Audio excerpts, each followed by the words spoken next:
സമീപകാലത്ത് കേരള രാഷ്ട്രീയവും സൈബർ അടങ്ങളും കണ്ട ഏറ്റവും നാടകീയമായ സംഭവവികാസങ്ങളിലൂടെയാണ് നാം ഇപ്പോൾ കടന്നുപോയിക്കൊണ്ടിരിക്കുന്നത്. ഒരു വശത്ത് ഭരണകൂടവും ആഭ്യന്തര വകുപ്പും, മറുവശത്ത് പോലീസിനെ നിരന്തരം വെല്ലുവിളിച്ചുകൊണ്ട് സോഷ്യൽ മീഡിയയിൽ നിറഞ്ഞു നിൽക്കുന്ന ഒരു ചെറുപ്പക്കാരനും.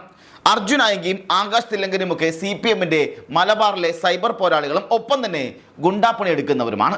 മാധ്യമങ്ങൾ പറയുന്നതനുസരിച്ചാണെങ്കിൽ സ്വർണ്ണക്കടത്ത്, സ്വർണം പൊട്ടിക്കൽ, തട്ടിക്കൊണ്ടുപോകൽ തുടങ്ങി വിഷയങ്ങളിലൊക്കെ ഇവർ പ്രതികളായിട്ടുമുണ്ട്. ഇതിൽ യൂത്ത് കോൺഗ്രസ് പ്രവർത്തകനായിരുന്ന ഷുഹൈബിനെ വകവരുത്തിയ കേസിൽ, അതായത് വെട്ടി തുണ്ടാക്കിയ കേസിൽ പ്രതിയാണ്, അതും ഒന്നാം പ്രതിയാണ് ആകാശ് തില്ലങ്കരി. എന്നാൽ അർജുൻ ആയങ്കിക്കെതിരെ അത്തരത്തിൽ കൊലപാതക കേസുകളൊന്നും ഇല്ലെന്നാണ് പൊതുവെയുള്ള പറച്ചിൽ. മറിച്ച് അവിടെ നടക്കുന്നത് സ്വർണം പൊട്ടിക്കൽ പോലുള്ള കേസുകളൊക്കെയാണ്. എന്തായാലും അർജുൻ ആയങ്കിയാണ് കഴിഞ്ഞ ഏതാനും ദിവസങ്ങളായി കേരളത്തിൽ ഈ പ്രത്യേകിച്ച് സൈബർ ഇടങ്ങളിൽ എടുത്തു പറയേണ്ടത് CPM സൈബർ ഇടങ്ങളിൽ ഹീറോ ആയി മാറുന്നത്. ഇവിടെ നമ്മളിപ്പോൾ ജെൻസികൾ എന്ന് പറയുന്നത് കൂടാതെ ചില ഏറ്റവും അധികം ആരാധകരുണ്ടാകുന്ന സ്ത്രീകളുടെ പക്ഷത്താണെന്ന് കൂടി പറഞ്ഞിരിക്കുന്നത്. അതായത് CPM-ന്റെ തന്നെ ഇടതുപക്ഷ അനുകൂലികളായ സ്ത്രീജനങ്ങളാണ് അർജുൻ ആയങ്കിയെ പോലെ ക്രിമിനലിലൊക്കെ അധികമായി സപ്പോർട്ട് ചെയ്യുകയും സഖാവ എന്ന് വിളിച്ചൊക്കെ കമൻറ്റ് ബോക്സുകളിൽ ഇടുന്നതും, ചേട്ടായി എന്ന് വിളിച്ച് കമൻ്റ് ഇടുന്നതും, തീയാണെന്നും തീപ്പൊരിയാണെന്നും മാസാണെന്നൊക്കെ പറഞ്ഞ് കമൻ്റ് ഇടുന്നതിൽ ഏറ്റവും അധികം ഉള്ളത് സ്ത്രീകളാണ് എന്ന് കൂടി എടുത്തു പറയണം. അർജുൻ ആയങ്കി അതുപോലെ പോലീസിനെയും സർക്കാരിനെയും വെല്ലുവിളിച്ചുകൊണ്ട് ആഭ്യന്തരമന്ത്രിയോട് നേരിട്ട് ഏറ്റുമുട്ടുമ്പോൾ പിന്തുണ കൂടുതൽ ആയങ്കിക്കാണ് എന്നുള്ളതും ഞെട്ടിക്കുന്ന യാഥാർത്ഥ്യം കൂടിയാണ്. അത് കേവലം CPM-കാരുടെ പിന്തുണ മാത്രമല്ല എന്ന് കൂടി പറയേണ്ടിയിരിക്കുന്നു. ചിലരുടെ ഭാഗത്തുനിന്നും അല്ലാതെയും ചില ജെൻസി പിള്ളേരുടെ ഭാഗത്തുനിന്നും ഇത് ഉണ്ടാകുന്നുണ്ട് എന്നുള്ള ഖേദകരമായ ഒരു സാഹചര്യം തന്നെയാണ് ഇപ്പോൾ നടക്കുന്നത്. അർജുൻ ആയങ്കിയെ ഇപ്പോൾ വേട്ടയാടുന്നതിൻ്റെ പിന്നിൽ പോലീസിൻ്റെ ഒരു എടുത്തുചാട്ടമുണ്ട് എന്നുള്ളത് യാഥാർത്ഥ്യമാണ്. പോലീസിൻ്റെ കയ്യിൽ വലിയ വീഴ്ചയുണ്ടെന്നുള്ള വിശ്വാസമാണ് കാര്യങ്ങൾ കൂടുതൽ വഷളാക്കുന്നത്. എങ്ങനെയാണ് ഈ ഒരു സാഹചര്യം ഉടലെടുത്തത് എന്ന് കൂടി പരിശോധിക്കേണ്ടിയിരിക്കുന്നു. തെരഞ്ഞെടുപ്പ് ഫലം വരുന്നതിൻ്റെ തലേ ദിവസം, അതായത് മെയ് മാസം 2-ാം തീയതി അർദ്ധരാത്രിയിൽ കോതമംഗലത്തെ റിസോർട്ടിൽ വെച്ച് നടന്ന ആ ഒരു അറസ്റ്റാണ് ഈ സംഭവ പരമ്പരകളെല്ലാം തുടക്കമിട്ടത്. കോതമംഗലം C പ്രശാന്തിന്റെ നേതൃത്വത്തിലായിരുന്നു ആ അറസ്റ്റ് ഉണ്ടാകുന്നത്. ഒരു സുഹൃത്തിൻ്റെ വിവാഹ ആവശ്യത്തിന് വേണ്ടി വന്ന അർജുനെയും കൂട്ടുകാരെയും അന്ന് പോലീസ് പിടിച്ചുകൊണ്ടുപോയി ജയിലിലടച്ചു. അതായത് ഇതിനായി അർജുൻ പറയുന്നൊരു കാരണം കൂടിയുണ്ട്. അന്ന് ആ കല്യാണാഘോഷത്തിനായി റിസോർട്ടിൽ പാട്ടിട്ട് ഡാൻസ് കളിക്കുന്ന വീഡിയോ ഇൻസ്റ്റാഗ്രാമിൽ പോസ്റ്റ് ചെയ്തിരുന്നു. ആ വീഡിയോ കണ്ടിട്ടാണ് ഈ പറഞ്ഞ പോലീസ് സംഘം അവിടേക്ക് എത്തുന്നതും അകാരണമായി പിടിച്ചുകൊണ്ടുപോകുമ്പോൾ പറയുന്നത് വാറണ്ടുകൾ എന്തെങ്കിലും ഉണ്ടോ എന്ന് പരിശോധിച്ചിട്ട് വിട്ടയക്കാം എന്നുള്ളതാണ്. അന്ന് പക്ഷേ പിടിച്ചുകൊണ്ടുപോയി എന്ന് മാത്രമല്ല, കല്യാണത്തിൽ പങ്കെടുപ്പിക്കാതിരിക്കുകയും ഒപ്പം തന്നെ അവിടെ സ്റ്റേഷനിൽ തന്നെ ഇരുത്തിയിരിക്കുകയും ചെയ്തു. ഒടുവിൽ അവസാനം നിങ്ങൾക്ക് വേണമെങ്കിൽ കോടതിയിൽ പോയി ജാമ്യം എടുത്തു എന്നുള്ള രീതിയിൽ കേസെടുത്ത് റിമാൻഡ് ചെയ്യുന്ന സാഹചര്യം ഉണ്ടായി. 21 ദിവസത്തോളമാണ് അന്ന് അർജുൻ ആയങ്കി ജയിലിൽ കിടന്നത്. അതൊരു വലിയ തീവ്രവാദ പ്രവർത്തനമാക്കി മാറ്റുകയും ഹൈവേ കൊള്ളശ്രമമാക്കി ചിത്രീകരിക്കുകയുമൊക്കെയാണ് അന്ന് പോലീസ് ചെയ്തത്. ആ ഒരൊറ്റ അറസ്റ്റോട് കൂടി ആ സംഘത്തിലുണ്ടായിരുന്ന പലരുടെ ജീവിതം താറുമാറായി പോവുകയും ചെയ്തു. ഒരാളുടെ വിവാഹം നടന്നില്ല, വേറൊരാളുടെ ആരോഗ്യ സാഹചര്യത്തിൽ വലിയ പ്രശ്നമുണ്ടായി. അതായത് അതിൽ ഈ പറഞ്ഞ അർജുൻ ആയങ്കിയുടെ സുഹൃത്തിന് പിറ്റേ ദിവസം തലയിൽ എന്തോ ഓപ്പറേഷൻ്റെ സാഹചര്യം ഉണ്ടായിരുന്നു. എന്നാൽ ഈ ഒരു അറസ്റ്റ് കാരണം അത് നടന്നില്ല. അത് പിന്നീട് ആരോഗ്യ പ്രശ്നങ്ങൾ വഷളാക്കുകയും ചെയ്തു. ഇത്തരത്തിൽ ധാർമ്മിക രോഷത്തോടു കൂടി രംഗത്ത് വന്ന അർജുൻ അന്ന് കടുത്ത ഭാഷയിൽ കോതമംഗലം സിയോട് ഈ ഭീഷണിപ്പെടുത്തുന്ന സാധ്യതയുണ്ട്. അതായത് 21 ദിവസത്തോളം റിമാൻഡിൽ കഴിഞ്ഞതിന് ശേഷം പുറത്തിറങ്ങിയ അർജുൻ ആയങ്കി അന്ന് ആ കോതമംഗലം സിയോട് കടുത്ത ഭാഷയിൽ പറഞ്ഞത് പണി തരുമെന്നാണ്. പെൻഷൻ വാങ്ങി സമാധാനത്തോടെ ജീവിക്കാൻ അനുവദിക്കില്ല എന്നാണ്. സ്വാഭാവികമായും ഒരു വല്ലാത്ത വെല്ലുവിളിയാണിതെന്ന് കൂടി മനസ്സിലാക്കണം. ആ വെല്ലുവിളിയിൽ ഊന്നുകൽ പോലീസ് ജാമ്യമില്ലാ വകുപ്പുകൾ ചുമത്തി കേസെടുത്തു. ആയങ്കി ഒളിവിൽ പോകുന്നു. സെഷൻസ് കോടതിയും ഹൈക്കോടതിയും ജാമ്യം തള്ളിയതോടെ ഹാജരാകാൻ അർജുൻ തീരുമാനിക്കുകയും ചെയ്യുന്നു. ഇക്കാര്യത്തിന് വേണ്ടി ഊന്നുകൽ SHOയോട് ഞാൻ ഹാജരാകാം, എവിടെയാണ് വരേണ്ടതെന്ന് അർജുൻ ചോദിക്കുന്നുണ്ട്. എന്നാൽ കീഴടങ്ങാൻ പറയാതെ ഈ സമയത്ത് ആയങ്കിയെ തപ്പി പോലീസ് വീണ്ടും വലവീശി രംഗത്തിറങ്ങുന്ന സാഹചര്യം ഉണ്ടായി. ഒപ്പം കൂട്ടുകാരെ തപ്പി പിടിക്കാനുള്ള നീക്കവും നടത്തി. ഇതോടെ പ്രകോപിതനായ അർജുൻ ഇൻസ്റ്റാഗ്രാം മെസ്സഞ്ചറിലൂടെ പോലീസിന് നേരെ തിരിച്ചടിക്കുന്ന സാഹചര്യമുണ്ടായി. പോലീസിനെ വെല്ലുവിളിച്ചുകൊണ്ട് അർജുൻ ആയങ്കി അയച്ച ആ ഒരു ഓഡിയോ ക്ലിപ്പ് ആദ്യം നമുക്ക് കേൾക്കാം, ബാക്കി അതിനുശേഷം പറയാം. അല്ലടോ, ഞാൻ തന്നോട് പറഞ്ഞു ഞാൻ കീഴടങ്ങാനാണ് ഉദ്ദേശം. ഹൈക്കോടതി ഇതെല്ലാം തള്ളിയല്ല, ഞാൻ ഹാജരായി അതിൻ്റെ കാര്യങ്ങൾ നേരിടാൻ വന്നതായിരുന്നു എൻ്റെ ഉദ്ദേശം. ഞാൻ അതിൻ്റെ ഭാഗമായിട്ടാണ് എനിക്ക് മെസ്സേജ് അയച്ചത്. അപ്പോൾ കീഴടങ്ങാൻ ഉദ്ദേശമുള്ള ഒരുത്തനാണ് നിങ്ങൾ അവൻ്റെ സുഹൃത്തുക്കളെ ലൊക്കേഷൻ നോക്കിയിട്ട് പോയിട്ട് പിടിക്കേണ്ട കാര്യമില്ലല്ലോ. അപ്പം ഞാൻ നിൻ്റെ പേര് പറഞ്ഞപ്പോൾ നീ അടുത്ത CI ആണെന്നാണ്, ഊന്നുകൽ സ്റ്റേഷനിലെ CI ആണെന്നാണ് എനിക്ക് മനസ്സിലാക്കാൻ വേണ്ടി പറ്റിയത്. ഇനി അതാണോ അല്ലയോ എന്നെനിക്കറിയില്ല. ഞാൻ നിന്നോട് കീഴടങ്ങാം, സ്റ്റേഷനിലേക്ക് വരാം എന്ന് പറഞ്ഞിട്ടും എനിക്കെന്നെ വന്ന് പിടിച്ചേ മതിയാവൂ എന്നുണ്ടെങ്കിൽ നീ എന്നെ വന്ന് പിടിക്കും. നീ ഇനി വന്ന് പിടിച്ചിട്ട് ഉണ്ടാക്കിയാൽ മതി. ഞാൻ ഏതായാലും ഹൈക്കോടതിയിൽ ഞാൻ നിർത്തണമെന്ന് ഞാൻ വിചാരിച്ചതാണ്. ഞാൻ ഇനി ജാമ്യം എടുത്തിട്ടേ വരുന്നുള്ളൂ. അതിന് മുമ്പേ നിനക്ക് എന്നെ പിടിക്കാൻ വേണ്ടി പറ്റുമെങ്കിൽ നീ പിടിക്കും. മര്യാദയ്ക്ക് കീഴടങ്ങാന്ന് പറഞ്ഞ ഒരുത്തനാ വെറുതെ ചൊറിഞ്ഞിട്ട് നിൻ്റെ സഹപ്രവർത്തകൻ നിൻ്റെ ആളായിരിക്കും CI എന്നാ വേണ്ടാത്ത കേസിലേ അനാവശ്യമായിട്ടൊരു കേസിലേ എന്നെ എൻ്റെ സുഹൃത്തുക്കളെയും കൂട്ടിക്കൊണ്ടുപോയി 21 ദിവസം ജയിലിൽ കിടത്തിയ ആൾ നിൻ്റെ ആളായിരിക്കും. അപ്പോൾ അവന് കൊടുക്കേണ്ടതേ ഞാൻ കൊടുത്തിട്ടുള്ളൂ. കൊടുക്കേണ്ടത് കൊടുത്തിട്ടുമില്ല ഇതുവരെ. അത് കൊടുക്കും, അത് സമയമാകുമ്പോൾ ഞാൻ കൊടുക്കും.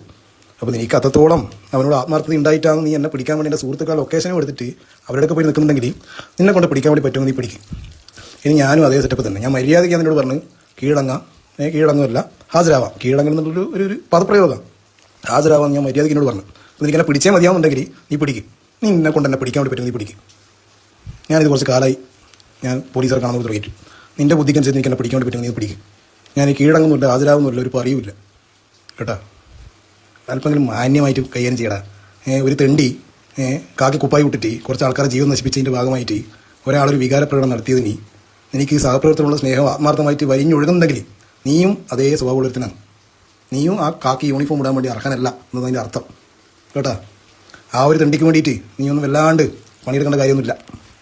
ഈ ഓഡിയോ ക്ലിപ്പ് വലിയ വാർത്തയാകുന്നു. ഇതോടുകൂടി വീണ്ടും ആയെങ്കിൽ നിരപരാധിയായ ഒരു വിഷയത്തിലാണ് വേട്ടയാടപ്പെട്ടതെന്നുള്ള ചർച്ച ഇവിടെ സജീവമാകുകയും ചെയ്തു. എന്നാൽ ഒരാവശ്യവുമില്ലാതെ അതിനകത്തേക്ക് ആഭ്യന്തര വകുപ്പ് മന്ത്രിയെ കൂടി തള്ളിക്കയറ്റിയതാണ് വീണ്ടും വിഷയങ്ങൾ വഷളാകുന്നത്. അതായത് ഇവിടെ ആഭ്യന്തര വകുപ്പിനെതിരെ സംസാരിക്കുന്ന സാഹചര്യം ഉണ്ടായി. ഇനി അതിനുശേഷം ചോദ്യമുണ്ടാകുമ്പോൾ പറഞ്ഞത് ആഭ്യന്തര വകുപ്പ് മന്ത്രിയും പറഞ്ഞത്, അതായത് രമേശ് ചെന്നിത്തല പറഞ്ഞത് ഇനി എന്താണ് സംഭവിക്കുന്നതെന്ന് അറിയാം എന്നുള്ളതാണ്. ഇത് പറഞ്ഞ് വെല്ലുവിളി ഏറ്റെടുക്കുകയും ചെയ്യുന്നു. ധൈര്യമുണ്ടെങ്കിൽ പിടിച്ചോളാൻ പറയുന്നവരെ നിങ്ങൾ നോക്കിയാൽ മതി, ഇനി എന്താ വരാൻ പോകുന്നുള്ള ചർച്ചയും അവിടെ ഉണ്ടാകുന്നു. ഇതോടെ പോരും മുറുകി. തന്നെ പിടികൂടാൻ പ്രത്യേക അന്വേഷണ സംഘത്തെ രൂപീകരിച്ചിട്ടും ആയെങ്കിൽ പോലീസിനെ അക്ഷരാർത്ഥത്തിൽ ഇപ്പോൾ വരെയും വട്ടം കറക്കിക്കൊണ്ടിരിക്കുകയാണ് ചെയ്തത്. പാലക്കാട് പന്നിയങ്കര ടോൾ പ്ലാസയിലൂടെ കടന്നു പോകുന്ന CCTV ദൃശ്യങ്ങൾ, ഇപ്പോഴിതാ ഈ ഹോട്ടലിൽ ചായ കുടിക്കുന്ന CCTV ദൃശ്യങ്ങൾ, തൃശ്ശൂരിലെ മരച്ചുവട്ടിൽ താൻ ഇരിപ്പുണ്ടെന്ന് ഒരു വാർത്തയുടെ കമൻറ്റ് ബോക്സിൽ പോയി കമൻ്റ് ഇടുന്നു. ഇതെല്ലാം വൈറലാകുന്നു. ഇതെല്ലാം വലിയ തരത്തിൽ ചർച്ചയാകുന്നു. വാസ്തവത്തിൽ പോലീസിന് വലിയൊരു നാണക്കേട് ഇത് ഉണ്ടാക്കി കൊടുക്കുകയും ചെയ്തു. ഇതിനിടയിൽ ആവശ്യമായി വന്നാൽ ആയെങ്കിൽ വെടിവെച്ച് പിടിക്കാൻ വരെയുള്ള ഉത്തരവുണ്ടായതായി വാർത്തകൾ വരുന്നു. എന്നാൽ ഇന്ന് രമേശ് ചെന്നിത്തല അത്രയൊരു സംഭവമേ ഇല്ല എന്ന് അറിയിക്കുകയും ചെയ്തിട്ടുണ്ടെങ്കിലും ഇത് വലിയ വാർത്തയായി മാറുന്നു. അതായത് കഴിഞ്ഞ ദിവസം രാത്രി മുതൽ ഇത് വലിയ ചർച്ച സൈബർ ഇടങ്ങളിലാവുകയാണ്. അതായത് ഇതെന്തോ തീവ്രവാദിയാണോ അല്ലെ രാജ്യദ്രോഹിയാണോ ഇങ്ങനെ വെടിവെച്ച് പിടിക്കുന്നത്, ഇതെന്താ ജനാധിപത്യ രാജ്യമല്ലേ എന്നൊക്കെയുള്ള വലിയ തരത്തിലുള്ള ചർച്ചകൾ സോഷ്യൽ മീഡിയയിൽ സജീവമാകുന്നു. എന്നാൽ ഇതിനെയൊന്നും ഭയപ്പെടാതെ ഫേസ്ബുക്കിൽ വീണ്ടും പോസ്റ്റുകളുമായി അവൻ രംഗത്ത് വരികയും ചെയ്തു. അതായത് അർജുൻ ആങ്കി രംഗത്തെത്തുകയും ചെയ്തു. ആഭ്യന്തര വകുപ്പ് മന്ത്രിയെ വെല്ലുവിളിച്ചുകൊണ്ട് അർജുൻ ആങ്കി പങ്കുവച്ച ആ ഫേസ്ബുക്ക് പോസ്റ്റ് ഉണ്ട്, അതുകൂടി നമുക്ക് നോക്കാം. അതിനുശേഷം അതിനെക്കുറിച്ച് കൂടി പറയാം. ഇനി എന്താ വരുന്നത് നോക്കൂ എന്നൊക്കെയാണല്ലോ ആഭ്യന്തര വകുപ്പ് മന്ത്രി രമേശ് ചെന്നിത്തല പറയുന്നത്. ഞാനും എൻ്റെ സുഹൃത്തുക്കളും പ്രതി ചേർക്കപ്പെട്ട ജയിലിലടയ്ക്കപ്പെട്ട കേസിനെ പറ്റി പുനരന്വേഷണത്തിന് ഉത്തരവിടാൻ ശേഷിയുണ്ടെങ്കിൽ ഞാൻ നിരപരാധിയെങ്കിൽ കള്ളക്കേസെടുത്ത് അധികാര ദുർവിനിയോഗം ചെയ്ത CI പ്രശാന്തിനെതിരെ നടപടിയെടുക്കാൻ ഞാൻ ആഭ്യന്തരമന്ത്രി ചെന്നിത്തലയെ വെല്ലുവിളിക്കുന്നു. എങ്കിൽ ഞാൻ താങ്കളെ നേരിട്ട് വന്ന് പൊന്നാട അണിയിക്കും, ഒരു ഉമ്മയും തരും, അല്ലാതെ വിരട്ടരുത്. വളർന്ന പാർട്ടി വേറെയാണ്. അവിടെ കൊണ്ടും അവസാനിക്കുന്നില്ല. തന്നെ വീണ്ടും ഒരു തീവ്രവാദിയാക്കാൻ ശ്രമിക്കുകയാണെന്ന രോഷത്തോടെ വീണ്ടും അർജുൻ ആങ്കി മറ്റൊരു പോസ്റ്റ് കൂടി പങ്കുവച്ചിട്ടുണ്ട്. അതും കൂടി നമുക്ക് നോക്കാം. കഴിഞ്ഞ ദിവസം രാത്രിയോടെയാണ് ഈ പോസ്റ്റും വരുന്നത്. കടലിലകപ്പെട്ട മത്സ്യത്തൊഴിലാളികളുടെ ബോട്ടിലാണ് ഞാൻ ഉള്ളതെന്ന് പറഞ്ഞിരുന്നെങ്കിൽ റോഡിലിരുന്ന് കരയുന്ന സഹോദരിക്ക് ഒരു ഭർത്താവിനെ നേരത്തെ കിട്ടുമായിരുന്നു. വെറും 4 കേസ് മാത്രം അവശേഷിക്കുന്ന എന്നെ ഫേസ്ബുക്ക് പോസ്റ്റിൻ്റെ പേരിൽ തീവ്രവാദിയാക്കി മാറ്റി വെടിവെക്കാനൊക്കെയാണ് ഉത്തരവിട്ടത്. കള്ളക്കേസിൽ ജയിലിലായപ്പോൾ ജീവിതം താറുമാറായ ആളാണ് ഞാൻ. എന്നെ തീവ്രവാദിയാക്കിയത് ഈ സിസ്റ്റമാണ്. മാനസിക രോഗത്തിലോ മദ്യലഹരിയിലോ അല്ല, പൂർണ്ണ ബോധത്തോടെ തന്നെയാണ് പ്രതികരിച്ചത്. എന്നെ കള്ളക്കേസിൽ ജയിലിലടച്ച കേസ് പുനരന്വേഷണം നടത്തണം. അയാൾ എന്തിനിങ്ങനെ ചെയ്തു? ഞങ്ങളെ 6 പേരെ ജയിലിലടച്ച് ദ്രോഹിച്ചുവെന്ന് അയാൾ മറുപടി പറഞ്ഞേ മതിയാകും. മുറിവേറ്റവൻ്റെ സ്വപ്നങ്ങൾ, തകർന്നവൻ്റെ ജീവിതം, താറുമാറായവൻ്റെ സ്വന്തം മകനെ ഒപ്പം നിർത്തി ലാളിക്കാൻ അവസരം നിഷേധിക്കപ്പെട്ടവൻ്റെ വേദന, അത് പകയായും പ്രതികാരമായും മാറിയാൽ പിന്നെ അവന് ചത്താലും ഭയപ്പെടില്ല, മുട്ടിന് വെടിവെച്ചാലും മുട്ടുകുത്തില്ല. ഇതിനിടയിലാണ് ഷുഹൈബ് വധക്കേസിലെ 1-ാം പ്രതി കൂടിയായ ആകാശ് തില്ലങ്കരിയും ഭരണകൂടത്തിനെതിരെ ഫേസ്ബുക്ക് പോസ്റ്റുമായി രംഗത്ത് വരുന്നത്. അതുകൂടി നമുക്ക് നോക്കാം. ആദ്യമേ വ്യക്തമാക്കട്ടെ, അർജുൻ ആങ്കി പോലീസിനെ പരസ്യമായി അവഹേളിക്കുകയും വെല്ലുവിളിക്കുകയും ചെയ്തതിനോട് എനിക്ക് ശക്തമായ വിയോജിപ്പുണ്ട്. ഒരു കള്ളക്കേസിൽ കുടുക്കിയപ്പോൾ ഉണ്ടായ വികാര തള്ളിച്ചയാകാം അവൻ അങ്ങനെ പ്രതികരിച്ചത്. ഒരു ജനാധിപത്യ സമൂഹത്തിൽ എതിർപ്പുകൾ പ്രകടിപ്പിക്കേണ്ടത് നിയമപരമായും രാഷ്ട്രീയമായുമാണ്, അല്ലാതെ വ്യവസ്ഥയെ വെല്ലുവിളിച്ചുകൊണ്ടല്ല എന്നൊക്കെ പറയാൻ എളുപ്പമാണ്. അവൻ്റെ എടുത്തുചാട്ടത്തെ വിമർശിക്കുമ്പോൾ അതിന് കാരണമായ പോലീസിൻ്റെ കള്ളക്കേസിനെ ഞാൻ നിസ്സാരവൽക്കരിക്കുന്നില്ല. അതിൽ അവനും കൂട്ടുകാർക്കൊപ്പം തന്നെയാണ് അന്നും ഇന്നും എന്നും നിലകൊള്ളുന്നത്. പക്ഷേ ഒരു തെറ്റ് ചെയ്തു എന്നതിൻ്റെ പേരിൽ ഒരു പൗരനെ വെടിവെച്ച് കൊല്ലാൻ ഉത്തരവിടാൻ ഇത് സംഘപരിവാർ ബുൾഡോസർ ഭരണമുള്ള UP-യോ ബീഹാറോ അല്ല. ജനാധിപത്യത്തിൻ്റെയും മനുഷ്യാവകാശങ്ങളുടെയും മഹത്വം പറയുന്ന കോൺഗ്രസ് കേരളത്തിൽ സംഘപരിവാർ അജണ്ട നടപ്പിലാക്കാൻ ശ്രമിക്കുകയാണോ? ജനങ്ങളുടെ ജീവനും സ്വത്തിനും സംരക്ഷണം നൽകേണ്ട ഭരണകൂടം ഒരു പൗരന്റെ ജീവനെടുക്കാൻ ആഹ്വാനം ചെയ്ത് തുനിഞ്ഞിറങ്ങുന്നത് ജനാധിപത്യത്തോടുള്ള വെല്ലുവിളിയാണ്. ഭരണകൂട ഭീകരതയും സംഘ മോഡൽ അടിച്ചമർത്തലുകൾക്കും മുന്നിൽ തനകുലിക്കാൻ ഉദ്ദേശിച്ചിട്ടില്ല. അല്ലാതെ ഭരണകൂടത്തിന് തോക്കിൻ മുന കാട്ടി ഭയപ്പെടുത്താമെന്നാണ് കോൺഗ്രസ് സർക്കാർ കരുതുന്നെങ്കിൽ ആ ജനാധിപത്യ വിരുദ്ധ നയങ്ങൾക്കെതിരെ ചെറുത്തു തോൽപ്പിക്കാൻ ഞങ്ങളും മുന്നിൽ തന്നെ ഉണ്ടാകും. ഇവിടെ ജനാധിപത്യമാണ്, രാജവാഴ്ചയല്ല. തെറ്റിന് ശിക്ഷ കൊടുക്കേണ്ടത് കോടതിയാണ്, തോക്കല്ല. ജനാധിപത്യത്തിലെ മനുഷ്യാവകാശങ്ങളെ കാറ്റിൽ പറത്തി അല്ലെങ്കിൽ കാറ്റിൽ പറത്തുന്ന ഭരണകൂട ഭീകരതയോട് ഒത്തുതീർപ്പില്ല. നിയമം ഏവർക്കും സമമാണ്. അതിൽ തെറ്റുതിരുത്തൽ ഉണ്ടാകണം, നീതിയും നടപ്പിലാക്കണം. വാക്കിന് തോക്കാണ് മറുപടിയെങ്കിൽ നിങ്ങളുടെ ആയുധപ്പുരയിലെ തോക്കുകൾ ഇവിടെ തികയാതെ വരും മിനിസ്റ്റർ. ഇതാണ് ഈ പറഞ്ഞ ആകാശ് തില്ലങ്കരിയും പോസ്റ്റ് ചെയ്തിരിക്കുന്നത്. നോക്കൂ, കാര്യങ്ങൾ എങ്ങോട്ടാണ് പോകുന്നതെന്ന്. പോലീസിൻ്റെ ഭാഗത്തുനിന്നുണ്ടായ അമിതാധികാര പ്രയോഗവും വീഴ്ചയുമാണ് ആയങ്കിക്ക് പൊതുസമൂഹത്തിനിടയിൽ ഇത്രയധികം സ്വീകാര്യം നേടിക്കൊടുത്തെന്നുള്ളത് ആദ്യം ഇവിടെ പോലീസെങ്കിലും മനസ്സിലാക്കണം. ഗുണ്ടകളെ അടിച്ചമർത്തേണ്ടത് നിയമപരമായ രീതിയിലൂടെയാണ്, അല്ലാതെ വെടിവെച്ച് കൊല്ലുമെന്ന പ്രഖ്യാപനത്തിലൂടെ അല്ല എന്ന് കൂടി മനസ്സിലാക്കണം. പോലീസിൻ്റെ ഈ നിലപാട് ജനാധിപത്യ സമൂഹത്തിന് ഒട്ടും ഭൂഷണമല്ല എന്ന് കൂടി പറയാതിരിക്കാൻ വയ്യ. മറ്റൊരു പ്രധാനപ്പെട്ട കാര്യം ഇവിടെ പറയേണ്ട ചില കാര്യങ്ങൾ കൂടിയുണ്ട്. ഒന്ന്, ഇതിൽ ആകാശ് തില്ലങ്കരി ആയിക്കോട്ടെ അല്ലെങ്കിൽ അർജുൻ ആയിക്കോട്ടെ, ഇവർക്കൊക്കെ ഒരു സമയത്ത് പാർട്ടിയിൽ വലിയ പിന്തുണയും സംരക്ഷണം ലഭിച്ചിരുന്ന കാലഘട്ടങ്ങളുണ്ടായിരുന്നു. എന്നാൽ ഒരു പരിധിക്ക് ശേഷം അത് അങ്ങോട്ട് മാറുന്ന സാഹചര്യമുണ്ട്. അതായത് പിന്നീട് ഇവർക്ക് CPM-ൻ്റെയോ CPM-ൻ്റെ ഭരണകക്ഷിയിൽ നിന്നുള്ള പിന്തുണകളൊന്നും ലഭിക്കാതായി. അതായത് അതിനുശേഷം DYFIയുടെ ജില്ലാ നേതാക്കൾക്കെതിരെ പോലും ഇവർ പരസ്യമായി രംഗത്ത് വരുന്ന സാഹചര്യം ഉണ്ടായി. ഒടുവിൽ അത് പാർട്ടിയിൽ വലിയ ചർച്ചകളായി. ഇവരെ പാർട്ടിയിൽ നിന്ന് പുറത്താക്കുകയും പാർട്ടിയിൽ നിന്നുള്ള എല്ലാ പിന്തുണയും ഇവർക്ക് അവസാനിപ്പിക്കുകയും ചെയ്തു. അതിനുശേഷമാണ് തുടർച്ചയായി പിണറായി സർക്കാരിലെ പോലീസ് അർജുൻ ആയങ്കിയെ തുടരെ പിടിച്ചകത്താൻ തുടങ്ങിയത്. അതുപോലെ തന്നെ ആകാശ് തില്ലങ്കരിയെയും പിടിച്ചകത്താൻ തുടങ്ങിയത്. അങ്ങനെ സംരക്ഷണം കിട്ടുന്നില്ല എന്ന് മനസ്സിലാക്കിയപ്പോൾ ആകാശ് തില്ലങ്കരി അത്യാവശ്യം ഒന്ന് പിന്നോട്ട് പോയി നിൽക്കുകയും, എന്നാൽ അർജുൻ ആയങ്കി ഈ മറ്റു പല കാര്യങ്ങളും മുന്നോട്ട് പോകുന്ന സാഹചര്യമുണ്ട്. അതായത് ഈ സ്വർണ്ണക്കട്ടത്ത്, അതുപോലെ തന്നെ സ്വർണ്ണം പൊട്ടിക്കൽ, ഇതുമായി ബന്ധപ്പെട്ട കാര്യങ്ങളായി മുന്നോട്ട് പോകുന്ന സാഹചര്യമുണ്ട്. അതായത് കേസുകൾ നടത്തണമല്ലോ. ഇപ്പോൾ ഷുഹൈബ് വധക്കേസിലടക്കമുള്ളവർ ഇപ്പോഴും ആകാശ് തില്ലങ്കരിക്ക് പ്രതികളാണ്. അവർക്ക് കേസ് നടങ്കിൽ അതിൻ്റെ സാമ്പത്തികം വേണം എന്നുള്ളതാണ് അവർ പറഞ്ഞു വെക്കുന്നത്. അതുകൊണ്ട് തന്നെ ഈ സ്വയം കേസ് നടത്താനുള്ള സാഹചര്യം ഇല്ലാത്തതുകൊണ്ട് ഇവർ പിന്നെ സ്വർണ്ണക്കടത്ത് അല്ലെങ്കിൽ സ്വർണം പൊട്ടിക്കൽ എന്ന രീതിയിലേക്ക് മാറുന്ന അവസ്ഥയുമുണ്ടായി. ഒടുവിൽ പാർട്ടി പ്രവർത്തകർക്കും പാർട്ടി നേതാക്കൾക്കുമെതിരെ വരെ രംഗത്ത് വന്നപ്പോൾ പാർട്ടിയും കൈവിട്ടു. അങ്ങനെ തുടരെ ഇവർ അകത്താകാനും തുടങ്ങി. അത് പിന്നീട് ചർച്ചയാവുകയും അത് പിന്നീട് വലിയ വിവാദമാവുകയും ചെയ്തിട്ടുണ്ട്. എന്നാൽ ഇവിടെ ആദ്യം മനസ്സിലാക്കേണ്ടത് CPM അണികളാണ് ഏറ്റവും അധികം ഈ പറഞ്ഞ ഗുണ്ടകളെല്ലാം സപ്പോർട്ട് ചെയ്യുന്നത് എന്നുള്ളതാണ്.